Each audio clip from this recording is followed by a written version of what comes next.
Are you a social worker? Wondering how to make this digital revolution to accompany? Welcome to ICC, which offers information on digital skills that can help you better support vulnerable, migrant and refugee populations. Digital technology is now a lever that enriches relations with migrants and refugees. A digital tool is considered an online platform or software application that can be leveraged to quickly perform and optimize certain missions.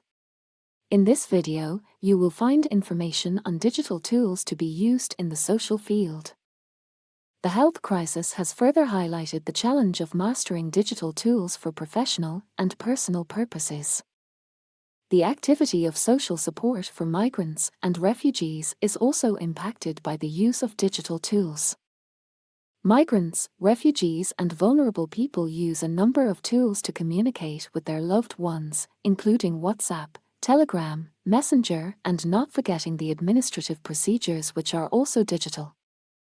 The language, which is a vector of social and professional integration in the host countries, is also impacted by the health crisis, and its learning must adapt to the context of distance learning.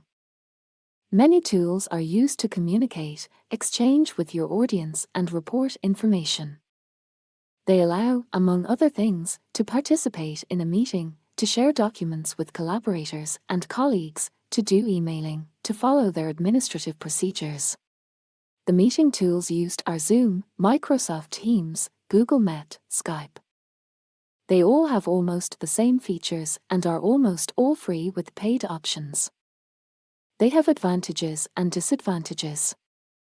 These communication tools are available in portable and PC versions.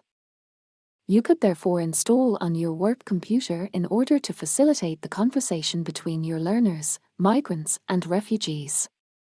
Linguistic and civic support platforms are at your disposal to assist you in the linguistic support of migrants and refugees. The Intercult Kit enables you to improve your intercultural skills in order to provide effective language training to migrants and refugees. The Thrive Project developed interactive infographics to improve the social and civic skills of migrant women. Digital tools have a lot more than you just realized. Nevertheless, they have some disadvantages, and one should inquire about the processing of personal data of a tool before using it. Congratulations! We hope you enjoyed the video. Check out the other resources to learn more about the digital tools available to support migrant learners and how to use them. For more information on ICC, visit the website, ICC Campus, EU, and our Facebook page, Intercult Connected Campus Project Europe.